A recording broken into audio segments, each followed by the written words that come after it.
میں پاگل ہو جاؤں گی، میری شکل تو دیکھو، میں بھکارن بن گئی ہوں۔ میرا شوہر میرے پاس بیٹھ کر کہنے لگا، تو ہر وقت جھگڑتی رہتی ہے، پھر بھی تم مجھ سے پیار سے بات کر لیا کرو۔ میں نے اسے سائڈ پر دھکا دیا تو وہ خاموش ہو کر بیٹھ گیا۔ اب میں سوچ رہی ہوں کہ بس اس سے طلاق ہی لے لوں گی۔ میں نے اپنے کزن سے بات بھی کی تھی جو وکیل تھا۔ اس نے مجھے تسلی دی کہ میں تمہارے ساتھ ہوں، تم اس کمینے سے طلاق لے لو۔ میں سوچ رہی تھی کہ آج جب گھر آئے گا تو بس اس کو بول دوں گی کہ مجھے طلاق دے دو۔ میں انتظار کر رہی تھی۔ وہ رات کے 10 بجے گھر آ گیا۔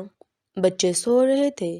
اس نے پہلے تو دونوں بچوں کو ماتھے پر بوسہ کیا اور ان کے ہاتھ چومنے لگا، پھر چارپائی پر بیٹھ کر مجھ سے آواز دی، شہناز مجھے روٹی دو، لیکن میں کروٹ بدلے لیٹی رہی۔ اس نے پھر آواز دی کہ شہناز مجھے روٹی چاہیے۔ میں چپ رہی۔ وہ میرے پاس آیا تو میں نے سونے کا ناٹک کر کے آنکھیں بند کر لی۔ مجھ پر کمبل اوڑھ کر بولا کہ سارا دن کام کر کے بھاری تھک جاتی ہوگی۔ پھر وہ خود ہی کچن میں جا کر کھانا کھانے لگا، لیکن کھانے کے لیے اسے کچھ بھی نہ ملا۔ پھر ایک پیالی میں نمک مرچ ڈال کر اس نے میں تھوڑا سا پانی ملا کر سوکھی روٹی کھانے لگا۔ میں یہ سب دیکھ رہی تھی اور دل میں سوچنے لگی کہ کتا مرتا بھی نہیں ہے۔ کھانا کھا کر وہ سو گیا۔ دوسرے دن صبح ہم کسی بات پر جھگڑنے لگے۔ میں نے اسے کہا کہ بس مجھے طلاق دے دو، اب میں اور برداشت نہیں کر سکتی۔ وہ طلاق کا نام سنتے ہی چپ ہو گیا۔ اس کے بعد وہ جلدی سے اٹھا اور بائک پر اور باہر جانے لگا۔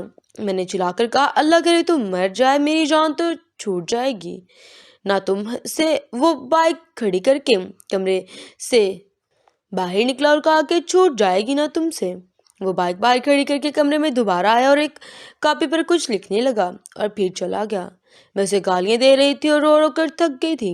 میں نے ارادہ کر لیا تھا کہ بس اب انسان کے ساتھ نہیں رہوں گی۔ 2-4 گھنٹے گزرنے کے بعد میں مکے جانے لگی، بچوں کو ساتھ لیا۔ اتنے میں گلی میں ایک شور سا برپا ہوا۔ میں رو رہی تھی کہ میرے دروازے کے سامنے کھڑا تھا۔ میں حیران تھی کہ کیا ہوا۔ اتنے میں ایک لڑکا فون پر بات کر رہا تھا، یار اکبر کا ایکسیڈنٹ ہوا ہے اور وہ مر گیا ہے۔ یہ سنتے ہی جیسے مجھ پر قیامت آ گری۔ میں ساکت ہو گئی۔ چارپائی صحن میں رکھی گئی۔ سب لوگ قبر کھودنے کی بات کرنے لگے، کچھ جنازے کا ٹائم دیکھنے لگے۔ مسجد میں اعلان ہونے لگا۔ اکبر میرے سامنے چارپائی پر لیٹا ہوا تھا۔ پھر میں چیخنے چلانے لگی، اکبر اٹھ جا، میں کچھ نہیں مانگتی، مجھے کچھ نہیں چاہیے، میں طلاق کی بات بھی نہیں کرتی۔ میں اس کے پاؤں چومنے لگی۔ اکبر اٹھو میری جان، دیکھ میں کہیں نہیں جا رہی، مجھے تیرے ساتھ ہی رہنا ہے، میں بھوکی پیاسی رہ لوں گی، مجھے یوں چھوڑ کر نہ جا۔ لیکن اب بہت دیر ہو چکی تھی، وہ مجھے چھوڑ کر جا چکا تھا۔ میں چیختی رہی۔ اس کے جانے کے بعد مجھے دنیا کے رنگ نظر آنے لگے، مجھے رشتے بدلتے دکھائی دینے لگے، پھر جو اپنے تھے وہ سب منہ موڑنے لگے۔ میں اکبر کے بعد در بدر ٹھوکر میں کھانے لگی۔ اب بچے بھی کچھ فرمائش نہیں کرتے، وہ جانتے تھے کہ بابا اس دنیا میں نہیں رہے۔ میرے بھائی بھی مجھ سے منہ موڑ گئے۔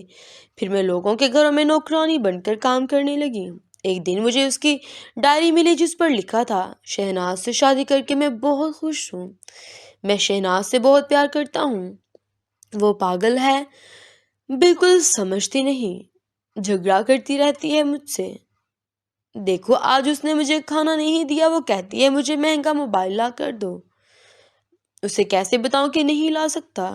آج میرے بچوں کو میرے بھائی نے گالی دی، میں نے بہت رویا ہوں، میرے بچے میری جان ہیں، اللہ نے جو چاہا ہمارے حالات بدل جائیں گے، پھر شہناز کو دنیا کی ہر خوشی دوں گا۔ آج میری کمر میں اینٹ لگی ہے، زخم بہت گہرا ہے، لیکن شہناز کو نہیں بتاؤں گا، بیچاری پریشان ہو جائے گی، مجھ سے کہہ رہی ہے طلاق دے دو، میں اس کے بنا مر جاؤں گا، ابھی غصے میں ہے، ٹھیک ہو جائے گی۔ میں ڈائری کو سینے سے لگا کر چیخ کر رونے لگی۔ ہم سفر ہوتا ہے، میرا سایہ تھا، میری ڈال تھا، اس کے بعد زمانے کی ٹھوکر میں کھا کر میں سمجھ گئی ہوں، میرے دونوں جہاں تھے کیوں اس کی ستاتی تھی؟ میں لوگوں کو دیکھ کر بڑے بڑے خواب دیکھتی تھی؟ کیا میں بخشی جاؤں گی؟ کیا اللہ مجھے معاف کر دے گا؟ میں مشکل وقت میں بھی اس کا سہارا اور اس کی ہمت نہ بن سکی۔ میں پرست اور لالچی ہو گئی۔ اب تو اکثر لوگ میری مدد کرتے ہوئے میرے جسم کی بات بھی کرتے ہیں۔